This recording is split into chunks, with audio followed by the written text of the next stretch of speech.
cara que ganha muito pouco vem e não consegue. A permanência é fundamental você ter, e a gente não tem políticas de permanência nas universidades. Rafael, o método subjetivo é muito importante. Rafael está aí ainda? O método subjetivo, os Estados Unidos, por exemplo, usa, mas quase não tem universidade pública, são universidades particulares. O método subjetivo lá pode ser jogar basquete, ter outra coisa. Nos Estados Unidos tem um tipo de college, então você tem 2 ou 3 anos, e depois que você faz a opção por medicina, por direito, aqui você faz muito cedo essa opção. Faz de forma...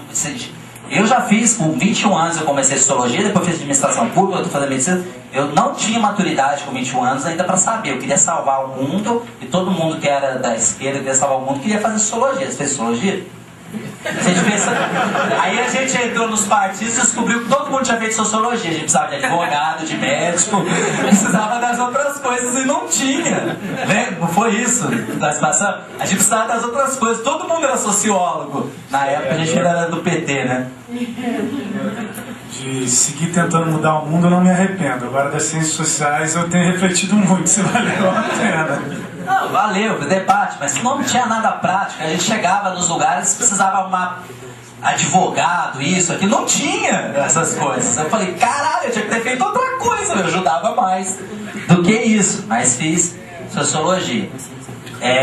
O método subjetivo no Brasil é muito complicado, porque é um país paternalista, é um país que o patrimonialismo é fazer do público, tratar o público de forma privada. E é um país onde a cordialidade, por exemplo, o nosso preconceito é disfarçado. Todo mundo agora na cota, quem não tem direito, dizendo que não existe preconceito, que aumenta o preconceito. Cara, é uma mentira. Por muitos e muitos anos eu vi escrito nos lugares boa aparência. Boas aparências está escrito, vem cá, branquinho, loirinho. É isso que queria dizer. É mentira que o país não tem preconceito. Agora lá em Campinas, por exemplo, São José dos Campos, a polícia deu uma ordem por escrito. Parar grupos de 4 pessoas onde tem pardos e negros. É a prioritário o grupo para parar. É muito mais fácil, eu sei disso. Eu sei, o Pedro, meu cunhado, foi muito mais vezes parado pela polícia do que eu. Comigo não param. Comigo... 3 vezes ao dia, que nem remédio. 3 vezes ao dia, que nem remédio. Para! Menos aqui no Rio de Janeiro, porque tem mais em São Paulo, mais ainda no Sul, aqui pode ser menos, mas para muito aqui no Rio de Janeiro. É mentira que não tem dificuldades na vida quem é, porque nós temos um padrão de beleza, de um monte de coisa imposto por uma mídia, e é muito novo a entrada de negros e tal, e muito pequena, e com um padrão de beleza muito parecido com o da população branca, os que estão.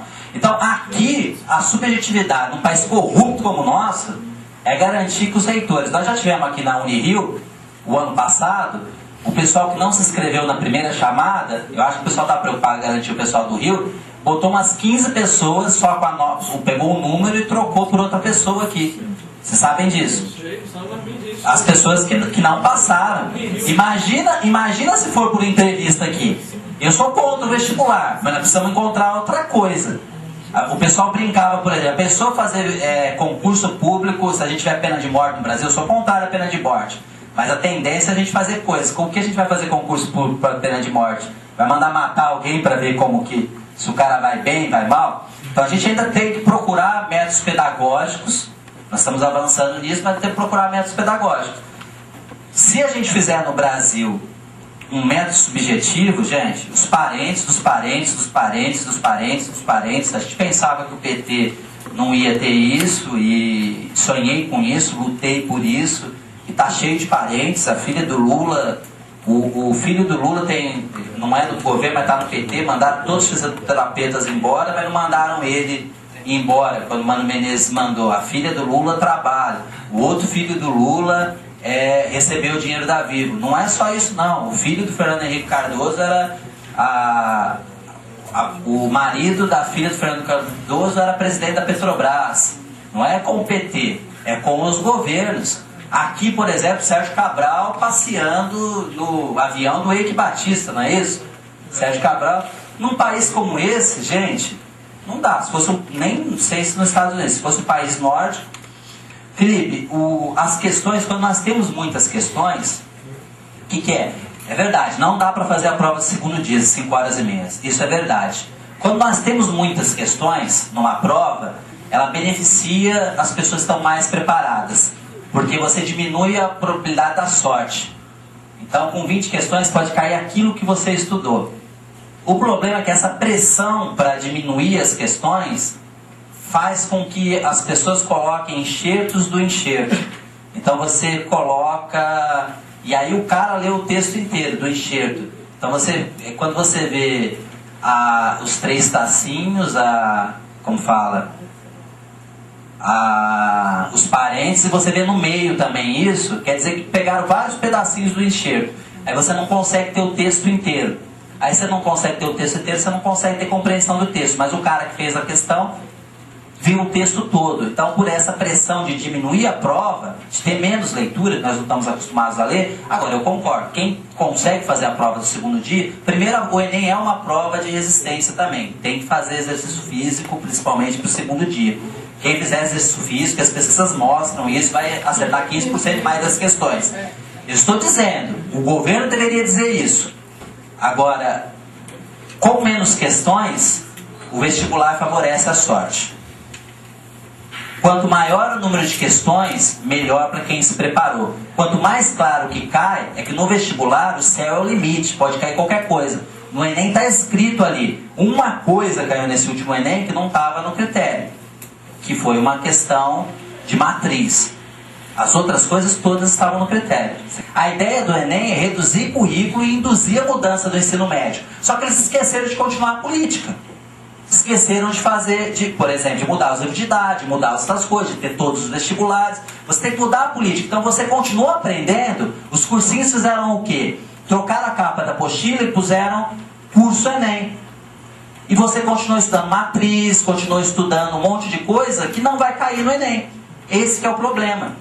A gente não faz, a gente não estuda o que é necessário, porque não está escrito claramente o que é necessário. Aliás, o governo escreveu 2 coisas, uma matriz de competências e uma matriz de conteúdo, que não dá para cair todo aquele conteúdo, porque tem uns que não estão relacionados com as competências. Então isso confundiu para convencer os reitores. Então não cai tudo que está escrito. Quem me segue, quem falou que me segue aqui? Eu digo claramente o que cai. Eu não chuto quando eu falo que vai cair mediana. Não sei se você viu um dia antes eu falar, vai cair, porque tá lá, é domínio de linguagem de estatística, tem 30 competências. Não é chute meu. Você viu a prova, tinha mediana lá, não tinha? Não é nenhum chute meu, identidade e cultura. Quando vai cair alguma coisa relacionada à saúde, não é chute, tá escrito, porque tem um manual para você fazer a prova. Só que isso não é divulgado, não é ensinado para os professores, não é ensinado para ninguém. Alessandro, AB eu não vou falar não, tá? Néia, na verdade, não foi o Enem que certifica, Néia. O Enem copiou a certificação. O Enem copiou o Enseja. O Enseja do ensino médio. Então ele tinha 45 habilidades cada um, eles reduziram. Tinha 9 competências cada um, ficou 9 em 1, 8, 8, 7, 6. Eles reduziram, eles copiaram.